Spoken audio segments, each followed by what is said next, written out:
Morning, YouTube. This is Josh Maintenance again. Be doing a review of the AWP HP. It's from Lowe's. I think it was $39, something like that.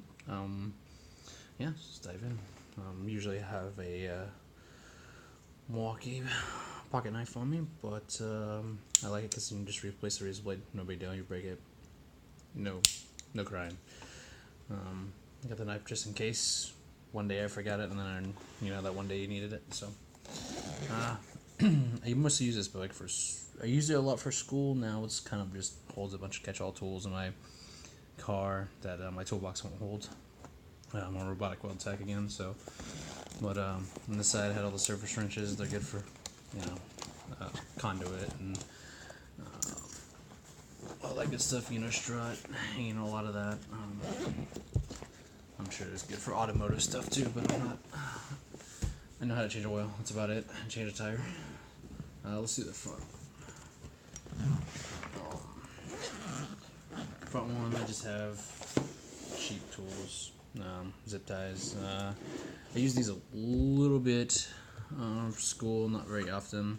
We had one time in solar class that I thought would be relevant, and when I was first starting out, first starting out, you buy cheap tools, and regret it. Obviously, a lot of pink, so everyone knows it was mine. These little things of duct tape get from Home Depot. They're actually pretty useful. This tool, this is Home Depot's 15-in-1. I'm sure we've all got tools that we bought and instantly regret buying. So it's cool. It's a good catch-all. Answers everything, but it's so freaking heavy. You don't even want to use it, to be honest with you. It's a good at-home catch-all, I guess. Earplugs, no big deal. And my tape. But it holds okay. Once you get, it has a few more holes, you can add a screwdriver or two, but once you do, this whole thing just puffs out really bad, and it's not good. Just those. Maybe if you had some small screwdrivers, they'd be alright, like precision ones or something. I'm not sure what they're trying to tote this bag for. If it's for HVAC or just whatever, but it is okay for school. Alright, let's go to the main bag. Oh, I guess I should do the other side too.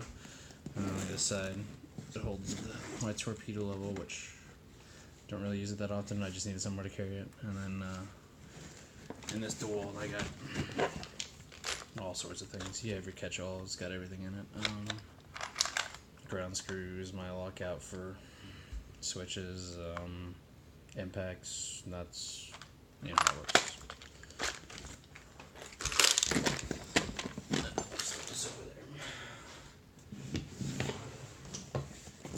Alright. Now for the main bag. The other issue is just like another bag. The hard mold helps, but once you put anything in the front, it just rolls over. It's not, like I said, it wasn't too bad for school, because once you get a better view of it, you can open it up, but again, everything just kind of falls forward, so it's not the most practical in all applications by any means. And here I got tack life, making sure your Ethernets are good when you crimp them. I did low voltage class. It was useful because I didn't have to share the teachers that he was checking everyone's with, so it made, if you don't have to share with 20 other people, it's kind of awesome. My clamp on meter, fine. It's okay. It's a true RMS, so that's all I really needed it for. Marker, because I always need one. Bending book and stuff from IDEO.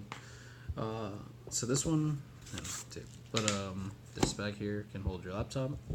I used it one day for my laptop and realized I didn't need my laptop for school, so it can fit one of my books, which I'll grab maybe later, show you a picture, like a huge residential book or commercial wiring or whatever, or actually barely holds your NAC book. If you have the tabs in the NAC though, it starts ripping out the tabs, so if that gives you a good idea.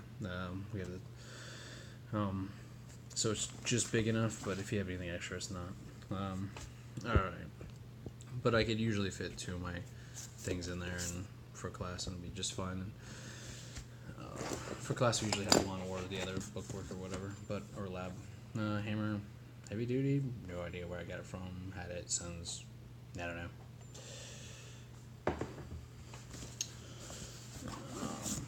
Okay, let's talk about this Doyle crap. This Lightman's been okay-ish. It doesn't really cut 3 conductors 12 gauge very well. It struggles pretty bad. I had the dikes or side cutters, whatever you want to call them. They sucked. They broke. I didn't think they lasted a day and a half. I was just trying to nip some MC and snap. So, haven't really tried to use them as a hammer because I don't use them that often. I have these. They're 8-inch though, so they're not the greatest. But one of the guys in this class said he didn't like it, so I tried it out, and I understand why he doesn't like them. There's nothing wrong with cutters or anything. You just don't have the leverage that you want, and I use my linesman as a hammer a lot, so it doesn't have the oomph because of all the weight. Again, one of the other guys in class gave me these because he hated them. I love them. This is the first generation though, so the locking mechanism is a little different now, but these things are awesome. They're needle nose and they're wire strippers. Like, hell yeah. I tried the Klein ones. I think the Klein ones are a little bit better, but these are a lot cheaper. So the Klein ones are like $44. Like, screw that. Let's talk dikes. And okay, as you saw in the last video, I really don't like Ideal. So I have 2 pair. One pair really just crap, and these are the small ones from Milwaukee. I don't have the big ones, but they're both really not that good. I got some Gnepics now, the 10-inch high leverage, and these are like Chinesium compared to those. So if you're gonna buy dikes, these will get you by. They'll do okay, but yeah, go get the Gnepics. It's like $31 I got off Amazon. It was totally worth it. My little Stanley. Actually, I have no idea why it's in here. I don't even have any sockets, but I got it. So I got this from Menards. It has a little cap supposed to hold different bits. I'll move this a little bit. It's okay-ish. It holds the different bits just like you would, locking. I use it a lot with my nut driver, but I thought it was going to be cool, and it's one of those tools that I'm like, yeah, I'll use it, and yeah, nope. Story of my life. No need to explain this. Awesome.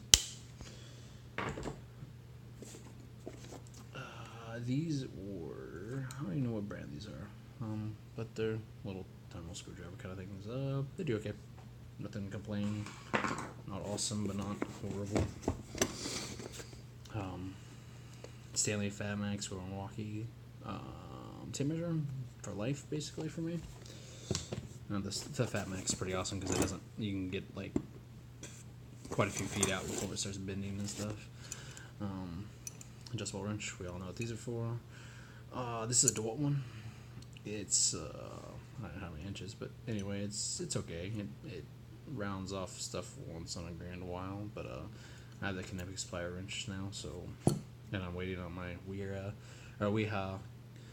the automatic plier wrench, so I don't know if I'll ever use these really again. I have it in my school bag, so maybe, possibly. Southwire, RJ45, and telephone crimper. Fine. I get you through. Like, I think I paid like $30 for a whole set of stuff, and it came with it. That's fine. No complaints. Husky P2. At work I put all mine with blue electrical tape. That way I know instantly when I grab in my toolbox which ones are Phillips number 2s. I have like 3 different ones. I'll do a toolbox tour of that later, but so I'm not trying to make this insulated or anything stupid. Punch. Okay, this is one of like 4 things from Ideal that I actually like. This thing was fine. I never used anything else, but I never had a problem with it, so take that as it is.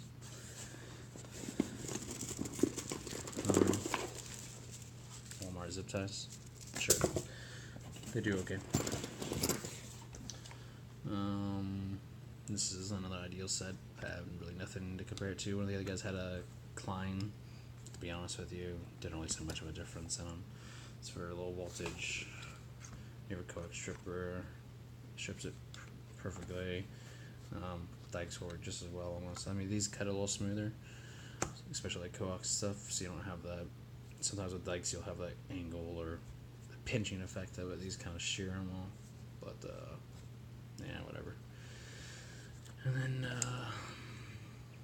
compression tool, it does fine. Never had an issue. So, like I said, I don't really have anything to compare it to. That's my last video of this. Look at the brand. I don't know how to say it. I'm gonna try. Perfect for zip ties. Cuts them flush every time. Great. And then it's got this whole thing. You can grab it, pull it to make them tighter, and just grab it, twist. If you're doing zip ties, is awesome. Okay, let's look at this piece of crap from Ideal. Okay, so we have. Let's see if it gets it good enough. Okay, so you have your flat. It's for like all sorts of connections, you know. But I know the Klein one is squared and not rounded. So I don't know if this is supposed. I don't know what it's supposed to do, but the square one with the wing, whatever ECM bit or whatever it's called. Milwaukee has a name for it. I have a bit like that. That's the Milwaukee one on my 1101, and the Klein one that's also my 1101. That thing is perfect. This thing, I thought this was what I was looking for, but I learned my lesson, so don't get the one with the round tip. Sorry if you can't see that very well in the video. It's for class. I don't need my weak house for that. Okay, so these are Husky. I bought them for like $20 when they're clearance. Stubbies. Oh, they're awesome. They're stubbies. They're not like you're not gonna crank down on them or anything, but yeah, they're fine. You can use them quite a few times for work. What else we got here at the bottom? No, I do have a bed, I guess. Anyway, or a socket. These things. You're supposed to be. You grab it and you should be able to auto like just da-da-da-da-da. Yeah, they kind of suck. I mean, the Pixar Pro, but I don't know. I just didn't like them. Never really worked. And why buy these if you can just buy a ratcheting one? So, and connected fire wrench is just better anyways. If you need persuasion, yeah, chisel. Harbor Freight green one. Never had a problem. I broke a small one. That was my own fault. So, let's get a good look. We have. I wish I would have got a better video before I took them all out. But once you start loading this thing out, it comes out really bad. So, loading these bottom ones. Oh, there's a pen too. Once you load these bottom ones, like I said, it kicks out so far that you can't really fit too much more in there. But you know that's not really the purpose. But I can usually fit things in here and then here. Fitting anything in here, I have to do something really small, like a screwdriver or something like that. Up there, I can put my dikes and stuff like that, linesmen. So we just gotta organize it the right way, and it works out okay. Now let's talk padding. The padding is actually pretty awesome. Never had a problem. These actually little cushion things work, and it doesn't get super hot. A little padding on the side. Actually, I like the strap that goes around your waist. I'm kind of fat, but it works out just fine. It takes all the stress off your back. I don't know the whole airflow design, but like I said, I didn't get like sweaty back or anything. So, yeah, that's my review on the AWP. Next, I'll be doing on my Husky that I used for the first semester or so. And I used like an old school backpack. I'll do a review on that. I actually like that one a lot, but carrying 2 bags, why?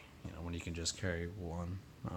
I don't know if I would use this every day on a job site, just because it doesn't. The Klein one will lay out and flat, and your tools will stand straight up, so that's fine. But this one, it really doesn't do that. So you might as well invest an extra $20-$30 on the Klein one.